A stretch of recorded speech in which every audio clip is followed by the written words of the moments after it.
evening, ladies and gentlemen. Good evening, great leaders, great scholars, philosophers, creators of knowledge.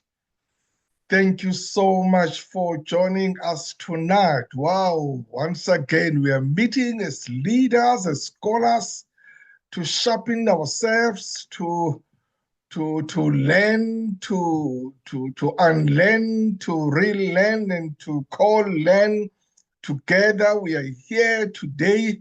I'll be introducing our speaker shortly, but what a wonderful time to be together, because that is where, in this platform, that is where leaders meet and scholars meet, and that is where we encourage each other.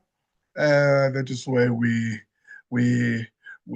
inspire each other, we empower each other, we correct each other, and we admonish each other wherever possible. Because as leaders, we do need to come together and talk about leadership, and talk about what is it that we are not doing correct as leaders, and that we are doing good as leaders. My name is Mazwe Majola. I'm from the Worldwide Institute in Leadership and Development. WILD is the one that is hosting tonight. We meet here every Wednesdays, 6 p.m. We've got great speakers that we always host here, and we've got great participants. As I always say, that actually our participants are 90% or 95% past speakers and past panelists. So it's a platform where leaders talk to other leaders. It's a safe space. It's where we empower each other, as I'm saying. This way, as leaders, we just talk to each other. Because we believe that leadership it's a journey. Leadership is not a destination. And as long as you are a leader, you've got to constantly develop yourself. You stop developing yourself as a leader, you will be obsolete, and definitely you won't be a great leader anymore. So thank you so much. May I welcome our members, our regulars, men and women who are here as often as possible, or as every Wednesdays. We learn a lot from each other, and a special welcome to those colleagues who are joining us for the first time. If you are here for the first time, a special welcome to you. Thank you.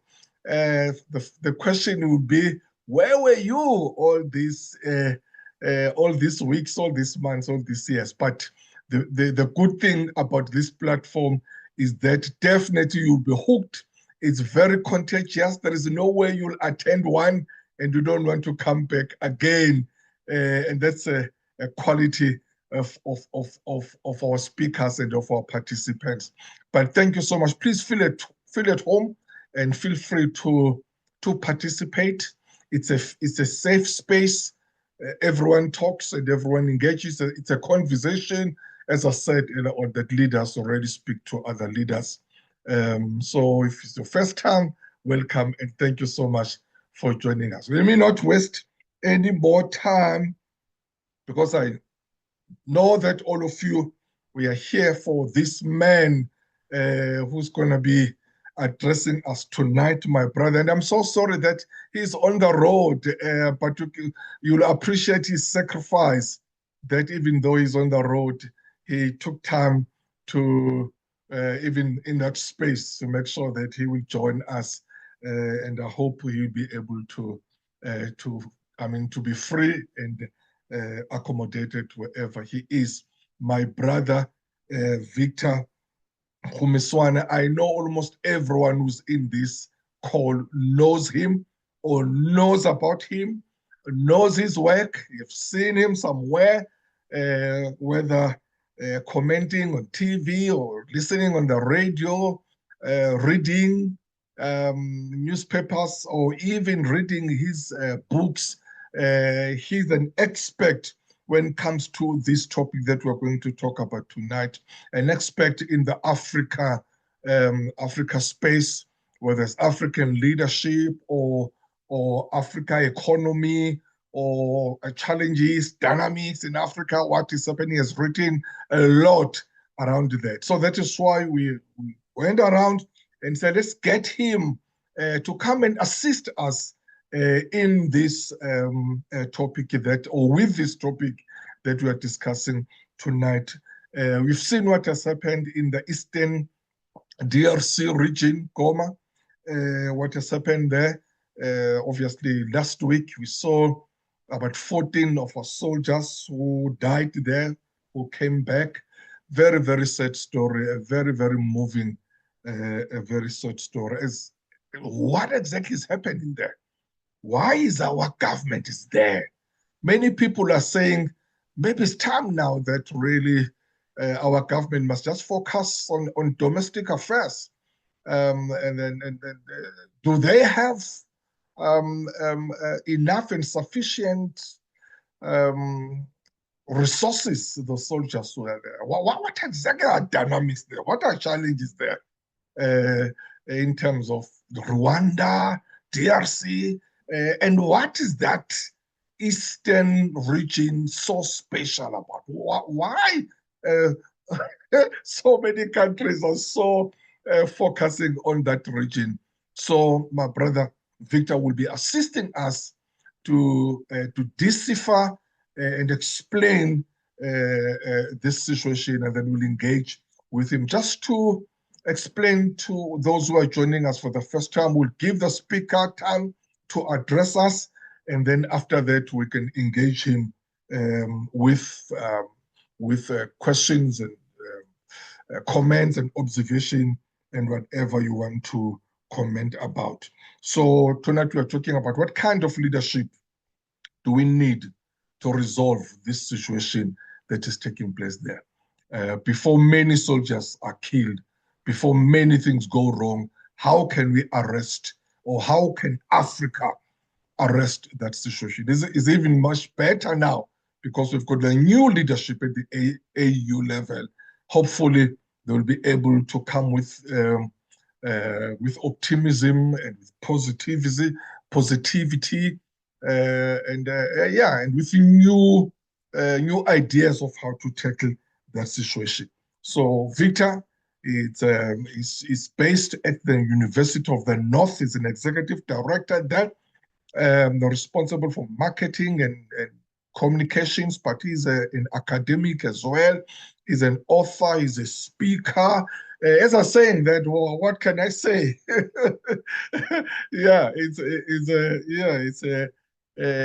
a well-known man. So, my brother Victor, thank you so much for availing yourself. You and I know that your plate is very full, but thank you for accommodating us. Here are scholars.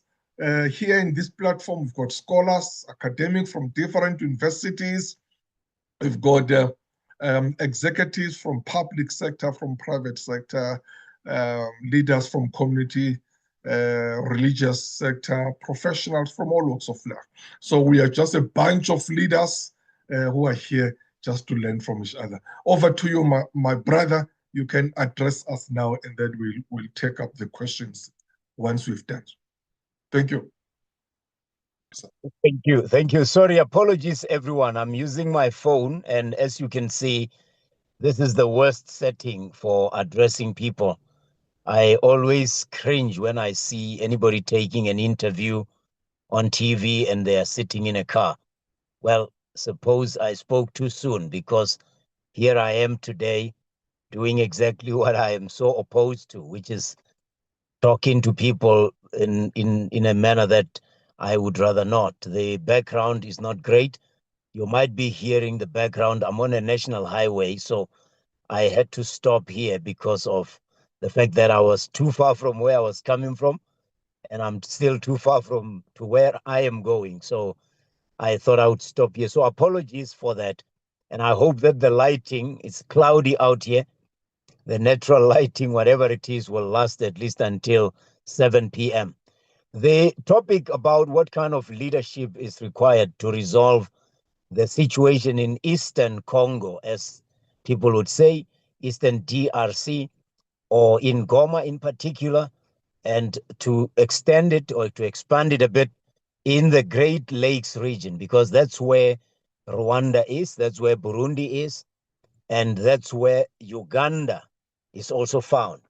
And I'm mentioning these two other countries, Uganda and Burundi, because even as we talk about what happened when we talk about M23, we tend to forget that M23 is a combination of many historical influences. There are Ugandans in that part of the world. There are also people from Burundi. Others are saying Burundi or Barundi that are there were invited by the army of the DRC or the government of the DRC. I do not have the facts. I know both the DRC and Rwanda, Burundi and Uganda. So many countries in the Great Lakes region, I can say I know reasonably well, but I'm not a military man. I don't know about military warfare. Therefore, I cannot comment about the merits and demerits of what happened, or the merits and demerits of whether the South African army or soldiers were there properly equipped or not, especially because once people die, you have to be very sensitive in how you handle a topic. So I'll stick to the economics of that part of the world, because that's what has always defined the history of the DRC. First up, I would like to emphasize, to understand what's happening in Goma, you have to understand the two histories. First is the history of the DRC, and then the history of Rwanda. I'll be very crisp in sketching out what I believe is of relevance in the history of both Rwanda and the DRC. Starting with Rwanda. Rwanda, as you know, is a very small country. People who know South Africa will know the smallest province is probably Gauteng. It is Gauteng. So if you took maybe Gauteng, the whole of Gauteng, and added perhaps 10 to 15,000 square kilometers to it, you will get the whole of Rwanda, the whole country. So it's a very small country. It's landlocked, just for purposes of bearings. In Rwanda, if you go south, you'll get to Burundi. If you go east, you'll get to Tanzania. If you go north, you'll end up in Uganda. And if you go east, at certain parts across Lake Kivu, you'll end up in the DRC. And in the 1950s, if you recall, or if you don't know, in the 1950s, the Hutu rebellion led to the escape or the spreading of many Tutsi people from Rwanda into those four countries: Tanzania, Uganda, Burundi, and the DRC. For just to illustrate this, I must say, Paul Kagame, the president, spent most of his time, grew up and spent a lot of his time learning even about military warfare in Uganda, fighting alongside Yoweri Museveni before he came up leading the RPF to get the independence of Rwanda in 1994, July the 4th. So there are many intricacies and many interwoven relationships, the same way as you find in the DRC. The people who fled Rwanda as far back as the 50s became part of the DRC, just as the people who fled Rwanda to get into Uganda became part of Uganda. They did come back, of course, in 1994 in a free Rwanda, but not everybody returned. And that's where you find the story of M23, that whenever people talk about M23, they'll say it's backed by Rwanda. If you're in the DRC, lots of people in the DRC will say these are people of Rwanda. And yet, the people who are in M23 themselves consider themselves Congolese, and they will tell you so. So the dynamics of Rwanda and people of Rwanda, especially the Tutsi, being forced to flee in all directions in the 1950s, and of course, as the Hutu rebellion continued and the genocide took hold, can be not underestimated in understanding this. Let's talk about M23. For those who might not know, M in M23 stands for March 2009. March 2009. The 23 was just the 23rd of March. This was an agreement that the people who are members of M23 and those who are not members but are communities that I've mentioned who consider themselves Congolese made a deal with the government of the DRC that they would be included, if you like, in the new DRC. Why did they believe they were entitled to be included? Because they said we helped, particularly Laurent Kabila, the father of former president Joseph Kabila, to fight Mobutu Sese Seko and dethrone him in 1996. Therefore, we are considering ourselves Congolese. Just like you have in South Africa, people who say we fought as part of MK, as part of Azanla, as part of APLA, as part of all kinds of military forces, both within South Africa and beyond. And we believe that we're entitled to benefit from the economy of the new South Africa. And just as you find with M23, there are people who believe that after the new dispensation, they were marginalized, both economically, socially, and politically. And that's why they organize themselves into this called M23. And they believe that they are entitled to claim their share of the economic pie. That's the history of M23, as I can simplify it. Who is backing M23? I do not know. There are all kinds of allegations that they are backed by Rwanda, but I can say there's Burundi in that mix, and there is also Uganda in that mix. Of course, Rwanda is seeing M23 as a fellow fighter against what they consider insurgency. From the side of the DRC, Rwanda is facing, among others, the FDLR, which is a Hutu-dominated movement trying to get into Rwanda to replace the government of Paul Kagame. That's another story, and that's why you hear Paul Kagame and Kigali in general saying, we are tracing the source of the problem, the threat to our national security, to its source. Why are they getting into the DRC? They claim that the DRC is not able to maintain the kind of stability and law and order that will make sure that they don't get infiltrated from that side. Let's move on to the history of the DRC. The DRC, as you know, gained independence in 1960, July, and it has been unstable since. Since the overthrowing and the assassination, the brutal assassination of the Prime Minister of the DRC, Patrice Lumumba, the DRC has been unstable. To this day, it's my guess and my claim and my assertion that the DRC is I wouldn't say dysfunctional, but it's not having the effective systems that every country requires to be able to manage itself as a sovereign state. Unfortunately for the DRC, is too big. I've already shared with you that Rwanda shares a border with 4 other countries, including the DRC. Well, the DRC shares a border with 9 other countries: Angola, Tanzania, Rwanda, Uganda, Central African. You have even Congo Brazzaville. Now, when you destabilize the DRC, you destabilize 9 other countries.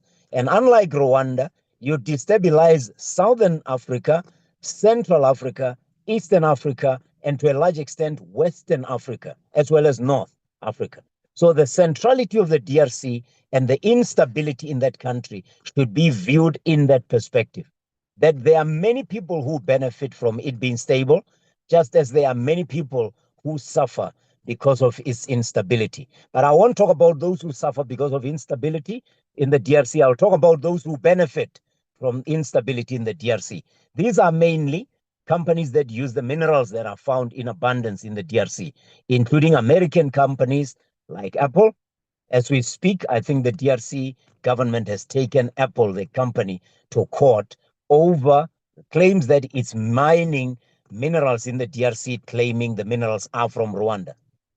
As we speak, you know of the story that the Middle East, especially Dubai, is considered to be the hub of minerals trade, or a minerals trade hub it is, and it doesn't have any minerals, and those minerals originate in the DRC. These minerals go into, among other things, the gadgets that we are using. I'm speaking to you on a Samsung phone as we speak. Somebody might be logging in on an Apple machine, an American company. Samsung is Korean, South Korean. You could be using a Huawei. You could be using a lot of other phones, Chinese. And as a result, or you could be looking forward to buying a Tesla, or you could be using Twitter to express your opinions. All these things are owned by non-Congolese and non-African companies. So the instability of the DRC and the ineffectiveness of its institutions, including the army, I must emphasize, the ineffectiveness of the institutions of the DRC, including the army, can be blamed for the problems that are besieging the DRC because they go far back to 1960. They don't go far back to 1994 when Paul Kagame became president. Now, I'm not taking sides here as to who's fueling this. I'm just saying there are many people who are benefiting from the instability in the DRC. And before we talk about whether this is a neighborhood squabble or not, we should understand that there are many people who benefit. I'm a believer in following the money, that before neighbors fight over one another, they should find out if there's not somebody who's putting in a lot of resources into making sure that they keep on fighting. Those are the two histories that I sketched. Now, the question is, and I want to close my opening remarks, what kind of leadership do we need to solve the problems of Eastern Congo, of Goma in particular, and of Africa in general? First of all, I think four things I will summarize. First of all, and this is non-negotiable, we need a leadership that is fanatically pro-unity. The unity of the people of the DRC, the unity of the people of the Great Lakes region, of Central Africa, the unity of all Africans, both on the continent and in the diaspora. That's the first thing. We need a leadership that is fanatically pro-unity. Anything less than that will not cut it.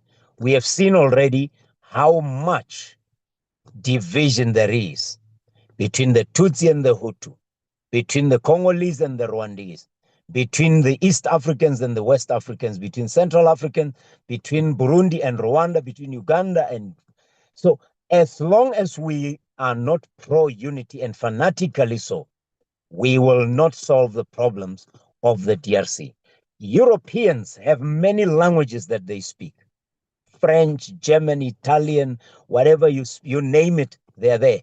But the Europeans are very united, not only within the European Union, they are united even in how they are oppressing and exploiting the rest of the world. That's the kind of unity that I'm talking about. The second thing we need in the leadership that can solve the problems of the DRC are people who share values of unity, who share values of African pride, who believe that Africans are worthy, that they can find solutions for themselves and by themselves. And anybody from elsewhere in the world who wants to be part of a solution should do it on the terms of the Africans. I'm talking about a leadership that understands the worth and the value of Africans. People who understand that Rwanda, the DRC, let's talk about the DRC, that the DRC has enough minerals to take care of its own business, to pay its own way. It doesn't need loans. It doesn't need any backing from anybody, that it is self-sufficient. So yes, that's the second thing. First, a leadership that is fanatically pro-African unity. Second, leadership that is very much conscious and shares the values of African values, of African pride and worth. In other words, people who don't believe that the solutions of Africa lie outside. The third thing that we need are people who believe in the power of institutions, systems, and processes. People who believe and can build in the power of institutions, systems, and processes. The problems of the Eastern DRC are problems of weak institutions, whether it's the army, whether it's Homeland Security, whether it's police, whether it's prison services, whether it's minerals or mining.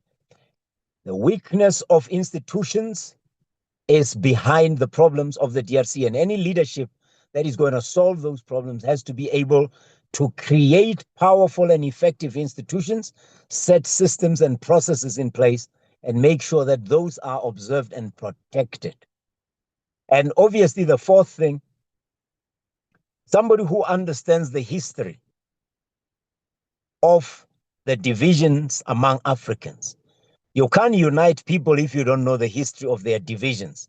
And right now, when I listen to South Africans speak, when I listen to the people of the DRC speak, it looks like we don't quite care about the history of how we got where we are.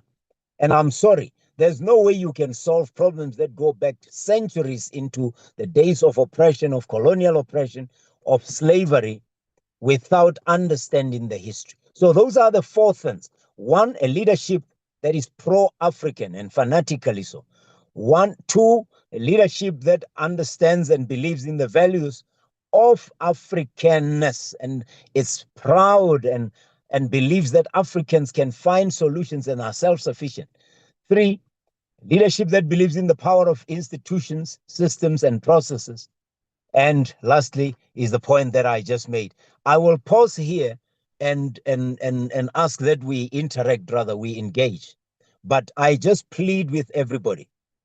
Anybody who believes that the problems of the Eastern DRC are a neighborhood squabble or a skirmish between neighbors, Rwanda and DRC, I beg you, just go please and read up on the history of the Great Lakes region, of Rwanda, of the DRC, and you'll realize there's no way that those problems could have been created by that.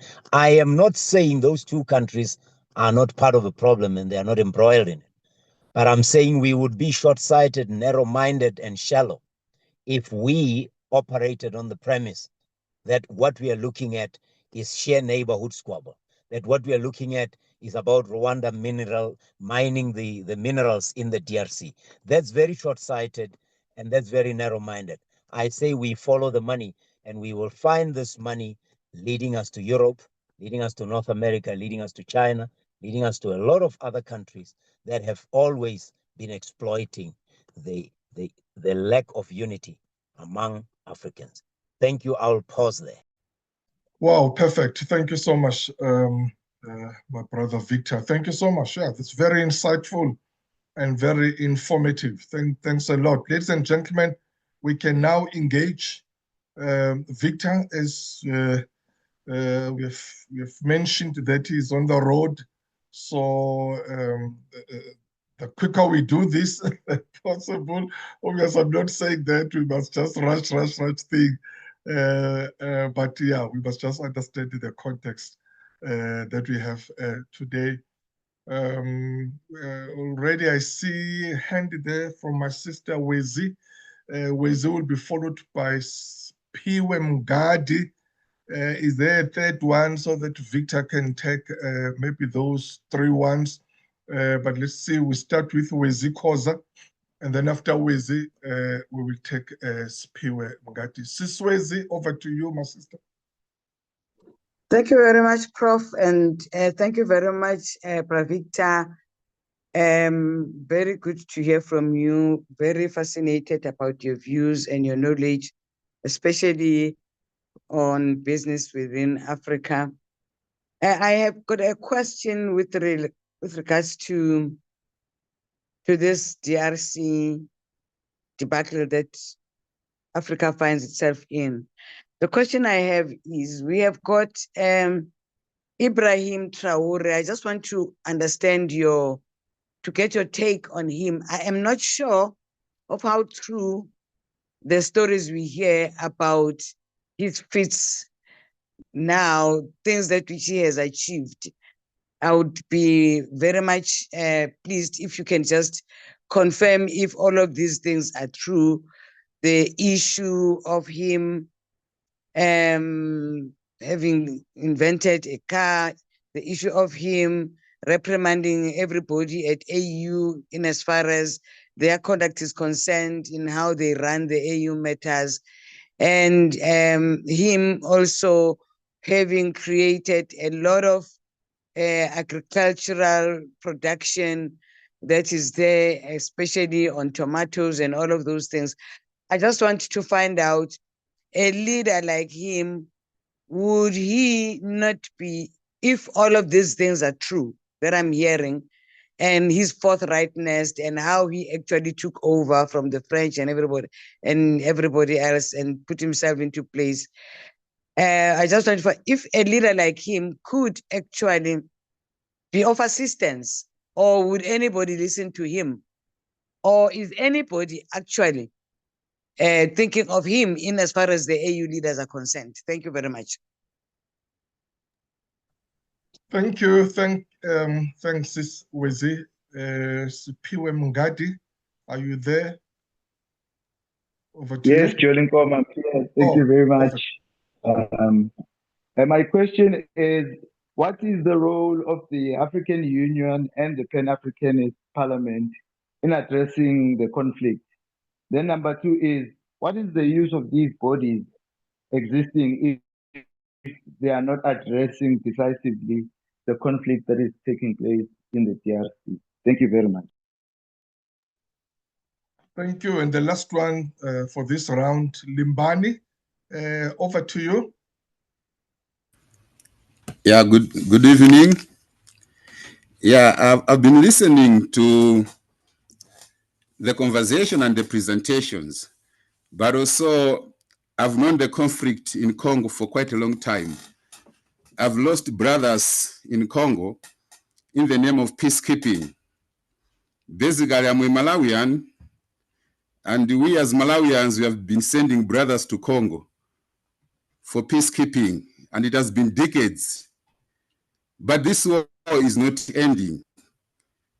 And the truth is known. It's none rather than the minerals, the wealth Congo is having. And we have heard about Kagame. We have heard about Museveni. We know who is making people of Congo to suffer. We must not beat by the bush. The UN is doing nothing in Congo. Our brothers in Congo are dying even while poor. All the wealth they've been taken away to Europe and these greedy presidents. We must not run away from mentioning their name. Kagame, Museveni. So what should we do to stop this? It has been years. I've lost 2 cousins in Congo through the Malawi Defense Force. The government of Malawi is collecting money in the name of peacekeeping. When is this war going to end? We are the academics here. I'm just asking this question as a Malawian and as a journalist and as a facilitator. The Congolese alone, I believe they cannot manage to end this war. So what should we do? We know what are the root cause of the problem. Why can't we just eliminate that? Thank you.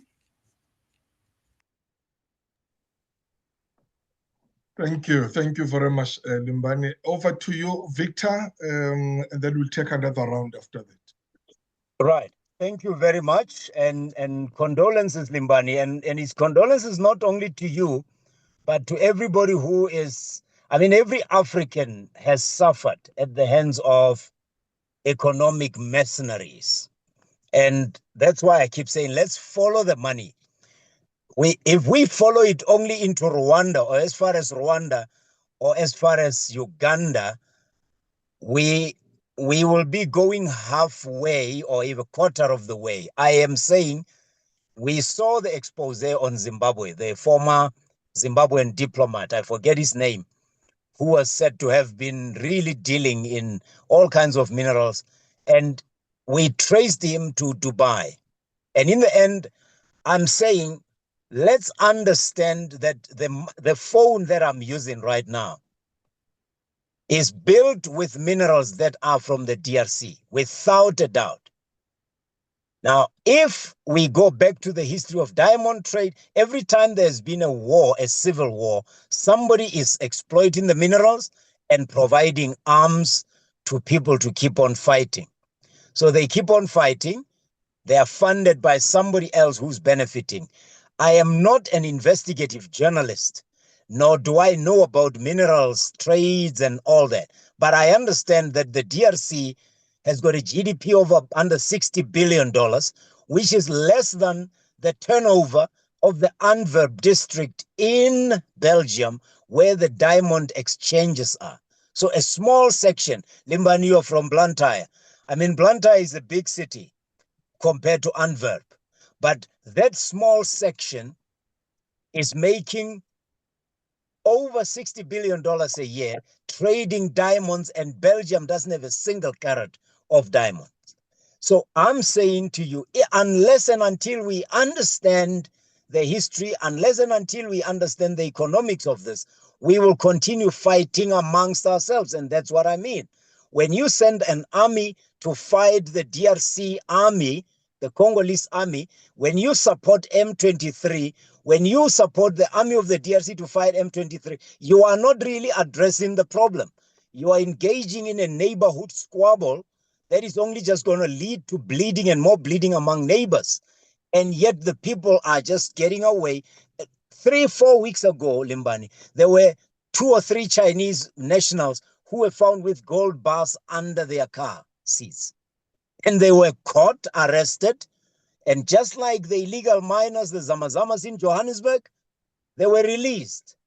They were not released by Paul Kagame. They were not released by South African army. They were released by the Congolese prison services. How and why? Somebody paid. Why would that person pay, and why would the person who received the bribe receive it? So what I'm saying is, and that's why I said the kind of leadership is the one that understands the history, that is pro-African unity, that understands the importance of systems and processes, and they believe in the building of it, and that shares values. We have these 4 things, we won't be fighting one another. Don't get me wrong. I'm not saying we will just walk away, but at least we will be fighting the enemy. We will unify our forces to fight the real enemy. And we will realize right away that the enemy is not M23. The enemy is not the Congolese government. The enemy is not even Kigali. The enemy is whoever is paying for the minerals to be channeled through. Now, let's rather hold one another to account on things that matter, rather than kill one another over somebody else's economic interests. I hope that will suffice for now. The role of the African Union and its effectiveness, that's exactly my point. The African Union is failing to do what a Pan-African multilateral body should do. But again, we go back to the kind of leadership. You go to Addis Ababa, to the headquarters of the African Union. You are walking into a building that was donated by the Chinese. Donated. And there was a point where the lifts in that building spoke Mandarin. And Africans went mad and said, why do lifts in the African Union headquarters speak Mandarin? Well, I ask you this question. What kind of an African man allows another man to come and build their family a house? You know, if you are in Tanzania, there are these Maasai that you find on the beach. If you're in Zanzibar, you know, they are Maasai, they wear very beautiful Maasai outfit. But there's a joke when you get into the bars, they say, no, man, that's plastic Maasai. No Maasai warrior or no Maasai man would be living off tips. Maasai should have a herd of cattle and really live as a proud man. So I'm saying, what kind of an African leadership accepts that the headquarters of the African Union should be donated by another country? Those are the kinds of questions that I'm saying leaders should be questioned. And you see it here in South Africa, that leaders are beginning to be questioned. You see it in countries like, that it's nothing lasts forever. It might take a while, but eventually leaders will have to account, and they will have to come to those 4 things that I mentioned. Pro-African unity, the belief in systems and processes, the values that Africans are worthy, and the fact that they know the history, so that they don't fight short-term battles when they are ignoring long-term causes, and they are ignoring the long-term the effect. The question about Ibrahim Traore. I mean, don't forget, Ibrahim Traore is the descendant of Thomas Sankara. You know, what he's doing is nothing that's falling off a tree. It's something that's in his genes. He's a true Burkinabe. He understands that the land of upright people is self-sufficient. That's what Thomas Sankara understood way back. I cannot vouch for the details of what he has done, because I haven't been to that part of the world in a long time. But I can tell you this: although he took over power militarily, I would rather have a decisive leader like Ibrahim Traore than somebody who is consulting and consulting in perpetuity. I mean, it was very embarrassing when he went to the inauguration of the Ghanaian president, and he effectively went in with his own pistol. Now, people are saying, how do you violate another country's protocol like that? When you visit a country, let alone as the guest of the president, your safety becomes the responsibility of the country you're visiting. But if you've taken over power militarily and you have already had an attempt on your life and you have had an attempt to overthrow you, you don't take chances, even if you are at a ceremony like a presidential inauguration. But what I'm trying to say is, I would rather have a decisive leader like Ibrahim Traore, who might violate here and there certain protocols with regard to how you behave when you're, but at least will enforce discipline, will enforce the people first kind of government, because that's why they overthrew his predecessor. They said, we put you in as a soldier because we were seeing that our people were no longer taken seriously, and we're thinking you have become a politician again. So I am not for coups or military takeover of governments, but sometimes when you have the kind of leaders that we have in Africa sometimes, who are not even in their country and they are running the countries, they're absentee leaders. Maybe we need an Ibrahim Traore. I'm not able to vouch, as I say, for the details with regard to what he has done, what he's doing, what his accomplishments are. But if he's Burkinabe like Thomas Sankara, I suspect, in fact, when I look at him, I see a little Thomas Sankara. Maybe I'm imagining things, but the decisiveness, the pro-Burkinabe stance, and the military discipline that he seems to be bringing to that part of Africa, to Ouagadougou, I really like. Thank you very much. Thank you. Let's quickly, we're getting to another round now. We'll take Dr. Goma. Dr. Mangisa will be followed by, I see down the chat room, Dr. Zola. Maybe if you can express yourself there. So Dr. Mangisa will be followed by Dr. Zola, and Dr. Zola will be followed by Dr. Sibongiseni Golozeli. In that order, please. All the doctors following each other. My brother, yes, Dr. Mangisa, over to you. Yes, sir. Yes, thank you very much, Professor Majola. I hope I am audible enough to be heard by everybody. Thank you so much, and thank you. By the way, to Mr. Kgomoeswana, Pravictor. You nipped it in the bud in as far as the kind of leadership qualities, that we need, from an African perspective, to be able to deal, to be able to address not only DRC challenges, but continental challenges. In my view, you nipped it in the bud. But what comes to mind for me, I drag it back, this conversation, especially, the kind of war, which is taking place, in DRC. I take it back, with, the Berlin Conference in the 1884, 1885, somewhere there, when the Europeans decided to come up with a grand plan, from their perspective, to colonize us by, inventing the borders, that we have now, as Africa. Safe to say, they found us, as Africans, with a culture, that we enjoyed speaking different languages, borders, and people were able to communicate amongst each other, with their languages. And they come, this Berlin Conference with their artificial borders. And here we are now.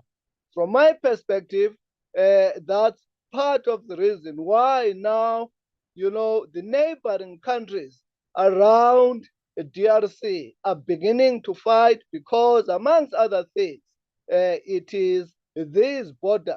For some reason, one believes that I belong there, the other one believes that I belong there. But the question that I have, because you are saying, your assertion, Mr. Kgomoeswana, you are saying, we can only, it's Africans who can resolve their problems. We don't need any other person, but Africans must resolve their problems. And I'm just asking a question here to say, if my belief, my perception is correct to say everything started from the Berlin Conference, can we then say, or can we not then involve the Europeans to be part of a solution to resolve this supposedly what is called now our problems, when everything, according to me, started right from that Berlin Conference? Thank you so much. Thank you, Dr. Mangisa. It's Dr. Zola who's next. Over to you, my brother. Thank you, Prof. I really appreciate the opportunity you've given me. Well, I remember Bravik, I was organizing most of his talks at Henley Business School, but it has been a while. But I have one question, Prof, regarding our African leaders. We see them meet every time discussing issues affecting Africa. Why is it so difficult for them really to work together? What are they discussing whenever they meet? You know, it reminds me of someone saying that we need new cohort of leaders in Africa who can take us forward, because these guys who always meet, they just go to those meetings to sleep, but they are not really discussing pertinent matters that affect Africa. Why are they meeting? That is my question. Perfect. The last one for this round, Dr. Mgolozeli, over to you, my brother. Yes, thank you, Prof, and greetings to you, Bravik. I hear the conversation. I just want to veer off a bit, but without moving completely out of the topic. I have your book here with me, and the reason why I have this question is because of our current involvement as fellow South Africans or South Africa in the DRC. And in this passage, I'll just read shortly and then I'll ask this question. So in page 168 of your book, you say talks of the Grand Inga hydroelectric project has been going on for decades without any progress. This is a project that could light up the entire continent with a lot of megawatt hours to spare. I'm crossing my fingers, as many Afro-optimists, that the approval of multi-billion-dollar hydropower project by the South African cabinet in 2004 will finally make this dream a reality and light up what has unjustly been the dark continent on matters of electricity. My question now to you, Bravik, is, I was curious to find out why, as South African, are we there? I hear some people saying like it's all because of peacemaking, involvements, but I believe there's a history bigger than just peacekeeping.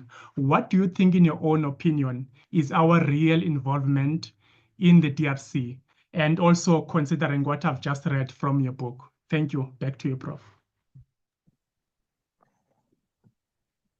Thank you, sir. Over to you, Victor. Okay. Again, I'm very careful.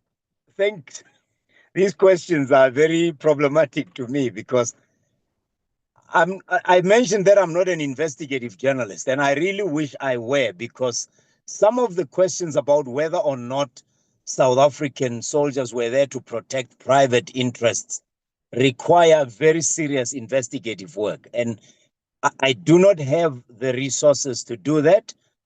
Maybe I'm not even inclined that way. The courage of an investigative journalist I do not have, because you need to be Mzilikazi Africa or somebody like that who doesn't mind getting dumped in the Kruger Park to be eaten by lions after you'd have been severely beaten.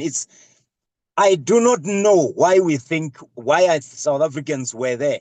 The official word is that we were part of peacekeeping.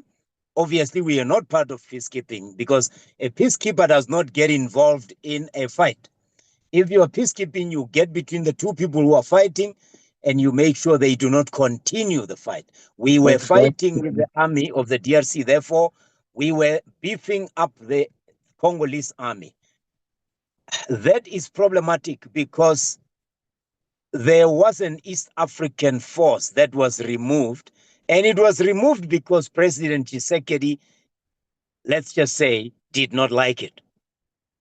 Now, President Tshisekedi was not present in some of the meetings that were meant to solve the problems of the DRC.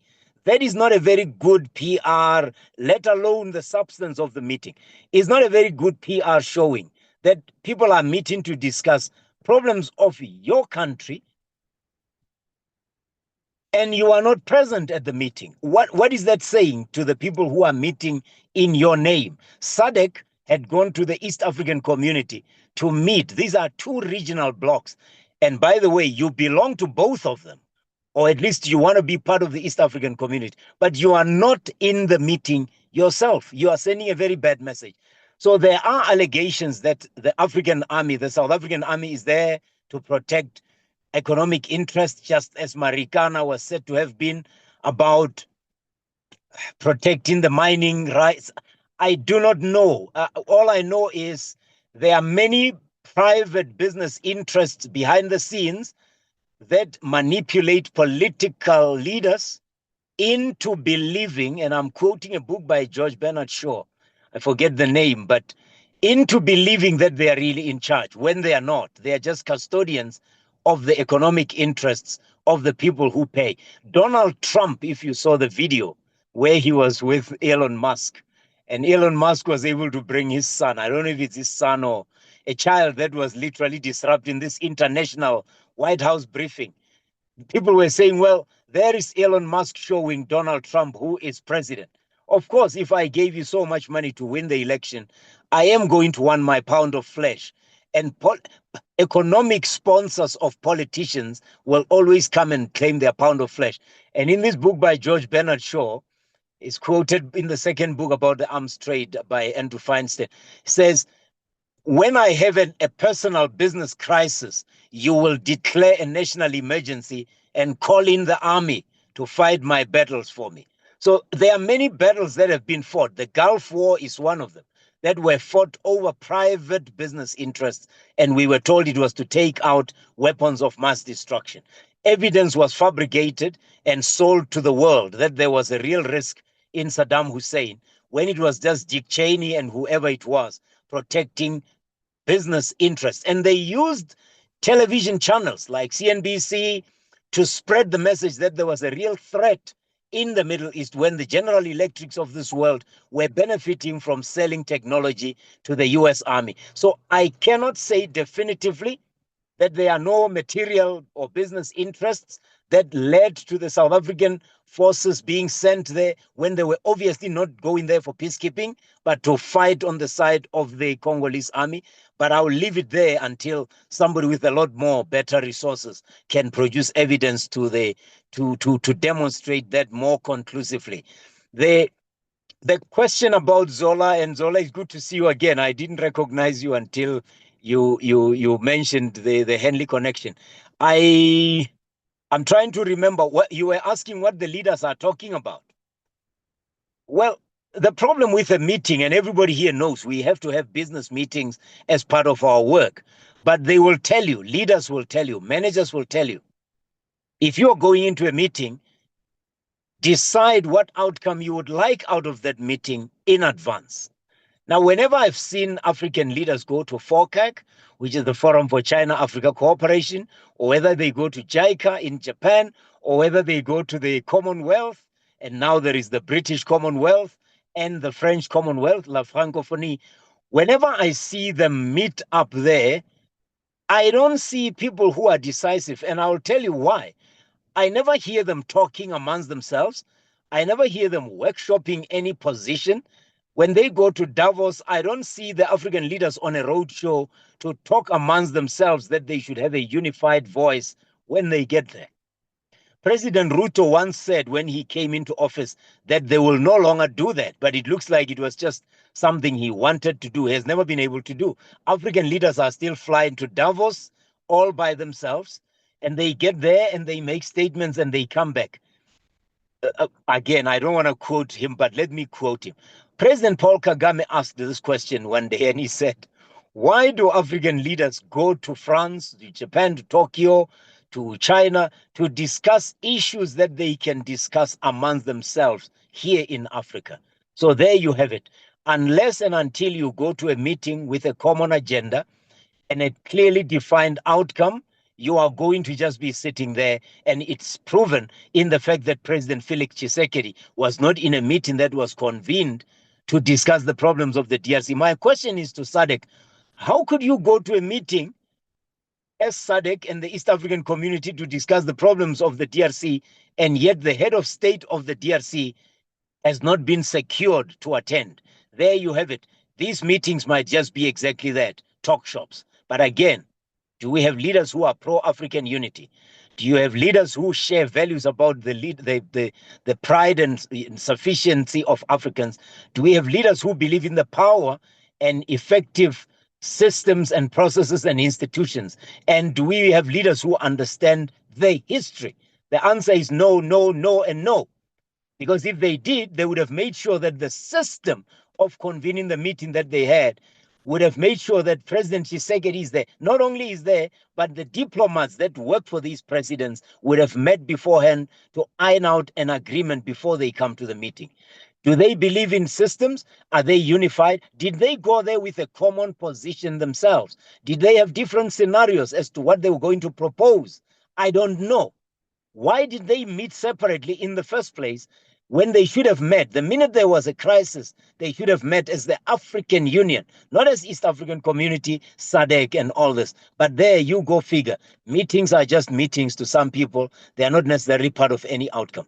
The first question about whether we should go out and get Europe. Hey, reparations are important. I would involve Europe, honestly, as far as reparations.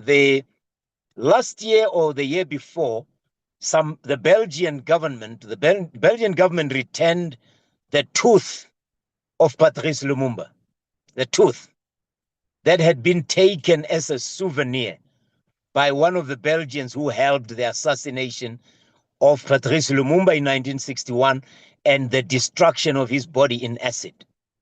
He took his tooth as a souvenir. The people of Namibia, there was a documentary called The People of My Skull, of My Skulls. The Germans took skulls of the Namibian people to Germany as souvenirs. They returned some of them. Hey, the Queen of England, now the King, wears a crown which has a stolen diamond in it.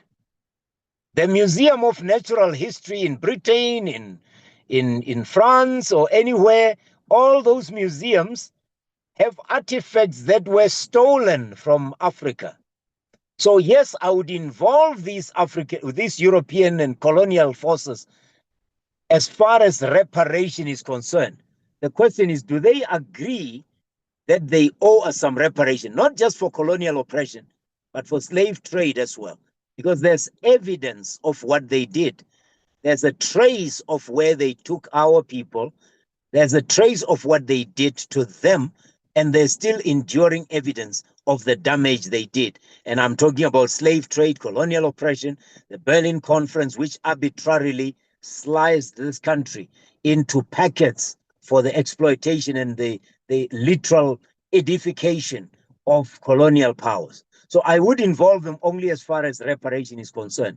But to get them to come in and help us find solutions, I understand they might have better resources, but I've worked with European governments. They will bring European consultants here, and eventually the money they put into that will just go back to Europe in the form of the consulting fees. So I would involve them only as far as undoing this and making sure that they pay reparations and that they return everything they stole from Africa. Thank you.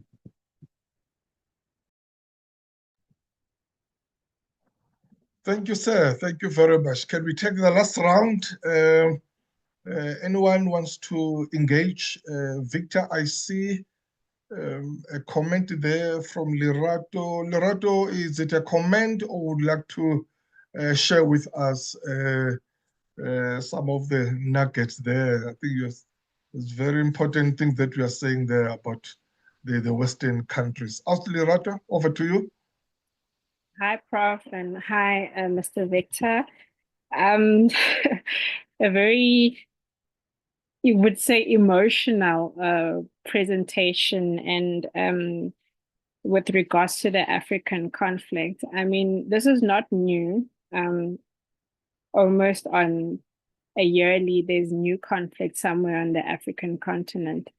But my comment was rather on, there's so much reliance on the US and China and European countries to bring African solutions to the African conflict.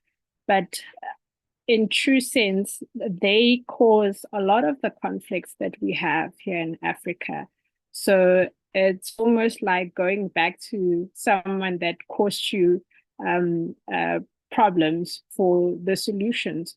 So why is it that African countries cannot come together and have a unified response to African conflicts, African problems? So yeah, it was more of a comment, but if Mr. Victor would like to just expand on that, I would appreciate it. Thank you. Thanks, Lorato. I see a hand there from Tsepo. Over to you, Tsepo. Thank you, Prof. Thank you very much.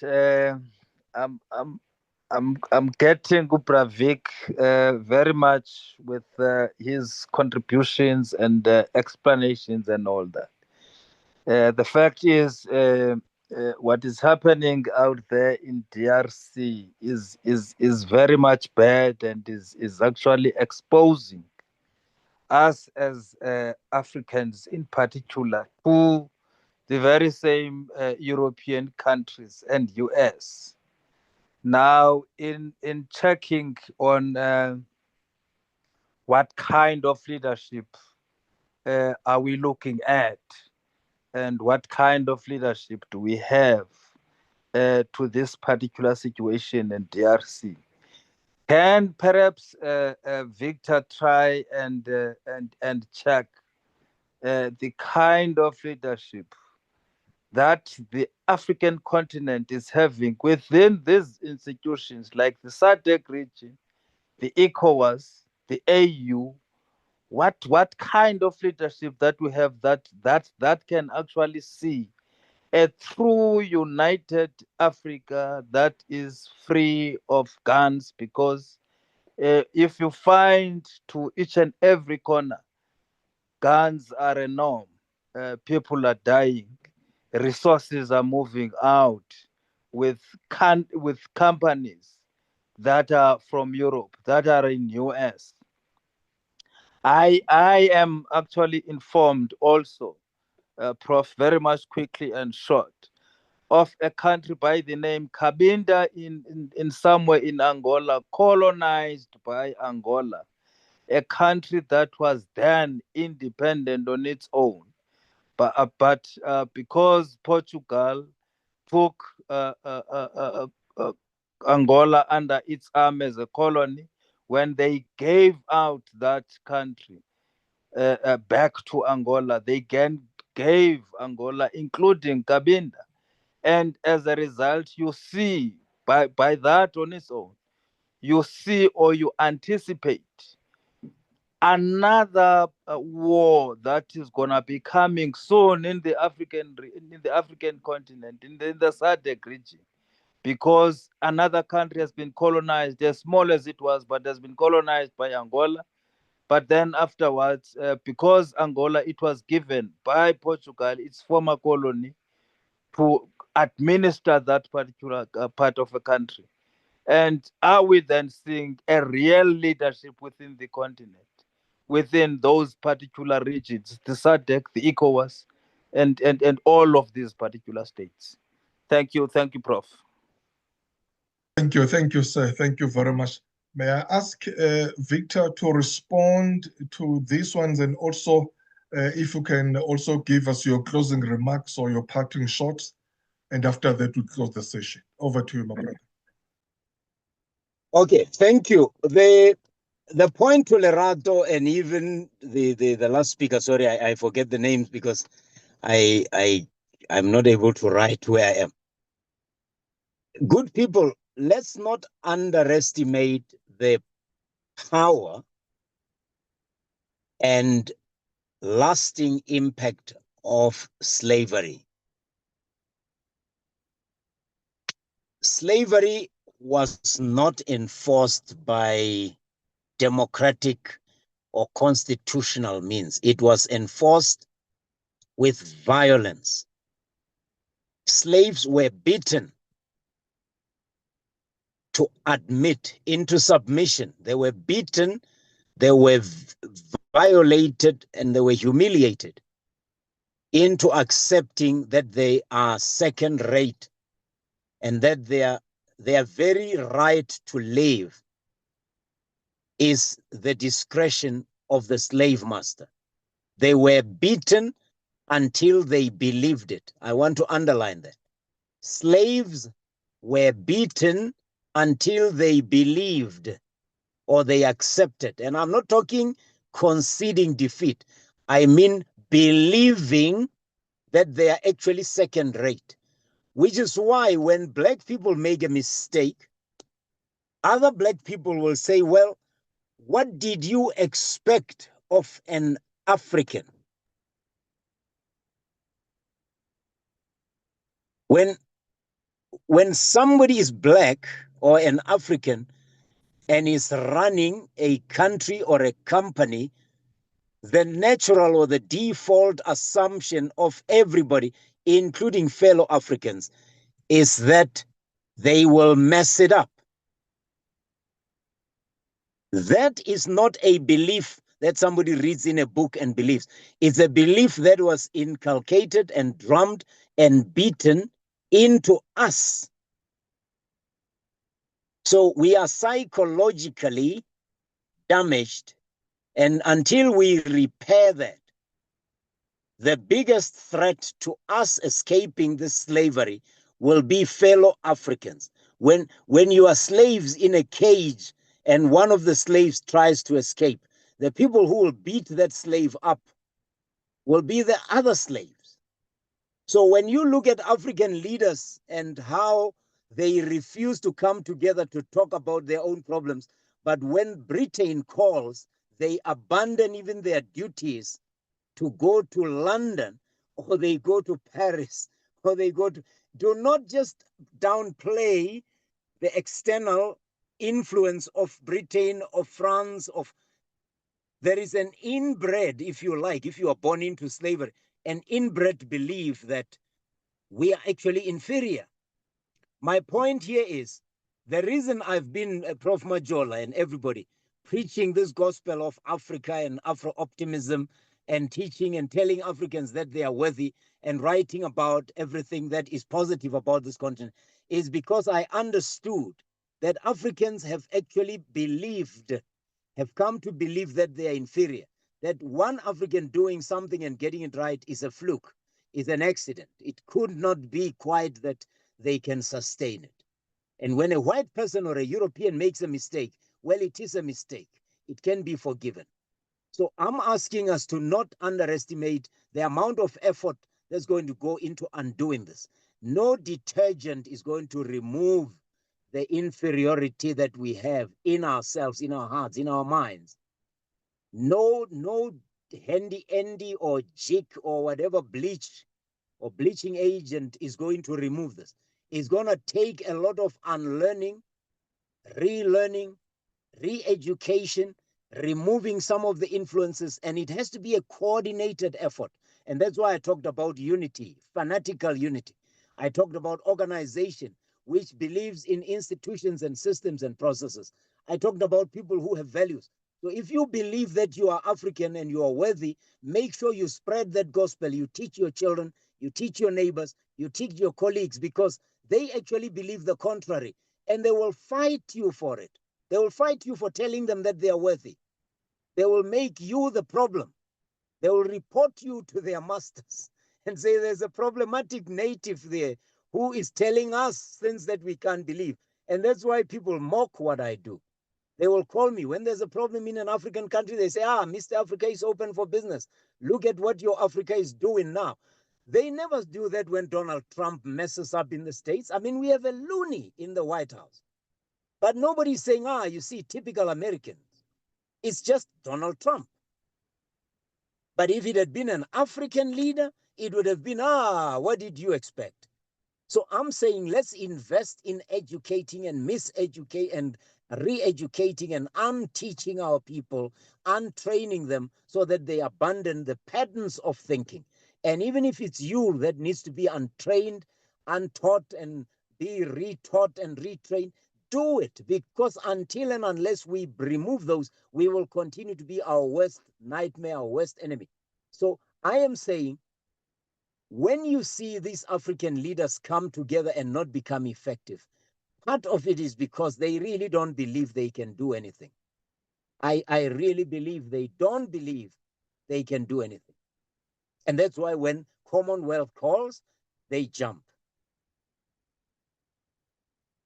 If you have been lucky enough to rediscover your African worth, make sure you spread that, you infect those around you, until we have a critical mass of Africans that believe that they are worthy. And not only believe, we unite. Not only unite, we organize. Not only organize for power.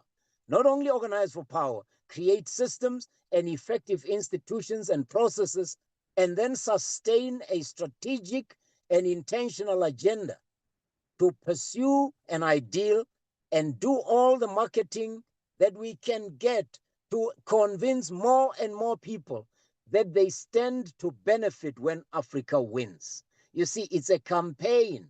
It's something that's going to take a lot more than just talking. It's going to take a lot of doing. But if you're like me and your gift is presenting and writing, then you do your gifting and your presenting and writing. If you're Prof. Majola and you can organize the podcast, organize podcast. But if you're an entrepreneur, organize entrepreneurs. If you're a psychologist, preach different kind of psychologies. If you are a social worker, sociologist, go and organize communities around you into empowering themselves. You see, it's going to be, and of course, if you're a politician, practice the different kind of politics and organize on a political level to make sure that everybody around you can add to this critical mass of African power and organization that we need. I'm going to close with an anecdote. My name is Victor Kgomoeswana. I'm from a village called Mashite. You don't know it. It's back of beyond at Ramphahlele in Limpopo. I'm a writer as we speak. I can write with the best of them all over the world.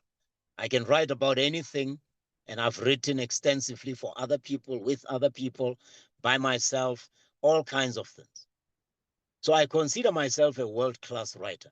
I've spoken at conferences all over the world. So I consider myself a world-class speaker. Here's the point.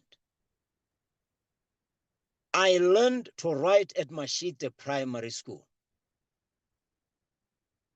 I learned to speak in public at Khwaratlo Secondary School. These schools were built by my parents. When I say my parents, I mean in an African sense. The people of my village built those schools themselves. Education was not free when I went to school. My parents paid school fees, but they paid school fees and building fees. They made sure that they collect money and make bricks with their own hands, build the buildings with their own hands, roof, and they bought us books. And the principals, the teachers who were teaching there were black, were African, like me. Therefore, no white man did anything for me, at least as far as the skills that I'm using today to earn a living, writing and speaking. What is my point? When I hear somebody say, what did you expect of a black person? I get mad, Prof. Majola. I get mad because I cannot relate to an African who sincerely does not believe that Africans are worthy when they were probably brought up by an African mother with no school education, or they were brought up by an African father who worked in the mines, who had no education, who had no dignity, who had no title. Now, when you have actually been lifted out of that poverty and underprivileged, you pull yourself to a level lower by believing that because you are African, you are not worthy. And when somebody around you does something good, you pull them down because you're saying, what is this slave doing? Why is he trying to cause trouble for us? Because he belongs here with us. So the anecdote I close with is, as I am right now, African as I am, if I stood in front of a mirror and I saw Hillary Clinton in the mirror, I will smash that mirror because I would say this mirror is wrong, or I would say there's witchcraft in the room. The problem is when an African person looks at another African person, they expect to see despondency. They expect to see lack of confidence, diffidence. They expect to see self-hate. And when they don't see it, they fight that which they see. Like the mirror that shows you somebody who's superior to you. So I'm asking everybody on this. We are undoing decades of downtrodden Africans, of underprivileged, of slavery. That is not going to be undone by the African Union. It's going to be done by a collective of all of us. The African Union will deliver when the member countries of the African Union can hold their leaders to account and force them to do what they should do. So in the words of Alice Walker, the way we give up power, the way we give away power is by first believing that we do not have any. And I'm here to tell you, you do. You do have power. Discover it. Find others around you. Organize, unite, preach the right values. Organize some more. Campaign. Organize some more. Preach the right values. Raise children on these right values. Organize some more. Campaign. Unite. Organize some more. Teach yourself about your history until we move the needle. Right now, we are not moving the needle. There are many smart people amongst us, but because we are not all united, we are not organized, we don't have systems and processes, we don't have the values that we share, we remain disorganized. And that is for us as individuals, the companies that we work for, the countries that we belong to, and the African Union that we keep expecting to take us out of this morass. It's not going to happen. Thank you.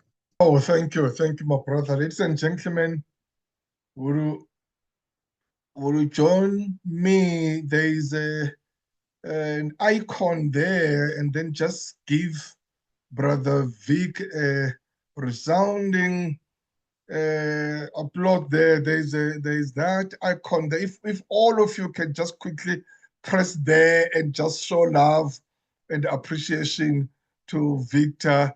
If obviously we're meeting in person, we'll be clapping hands, all of us. And then if you can just do that, and whatever icon you can use there, that shows appreciation. Thank you so much, my brother. Thank you so much, really. You've moved us, you've motivated us, empowered us, inspired us. We've learned a lot, and actually, I'm tempted to say that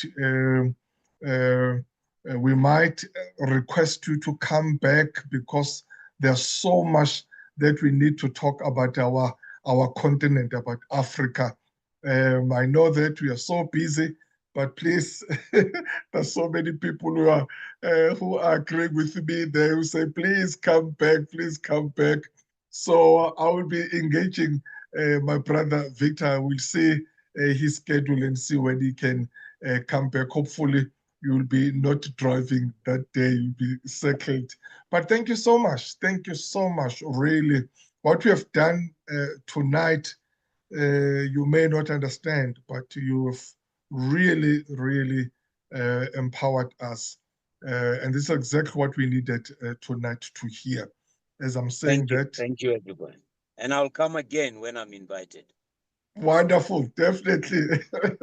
The invite is there. Thank you so much. So yeah, we will definitely engage you to come back again and share some insights again. But very informative, very and very insightful and instructive, thought-provoking. Thank you so much. As we are saying that, we'll definitely engage you to come back again. Ladies and gentlemen, to everyone who was here, thank you so much for joining. We are meeting again next week, Wednesday. Please join us 6 p.m. Same time, same place, same details, everything the same. Just join us. We'll be having another powerful speaker. Those who've joined us for the first time, as I said, I know that you'll come back because there's no way that you won't come back. So all of us here, we came as visitors, but we then came back because this is a platform where we just meet and relax and just share as leaders, as you could see. So thank you so much. The session is adjourned now until we meet again next week, Wednesday. Thank you. God bless you and God bless Africa. Thank you very much and goodbye. Thank you.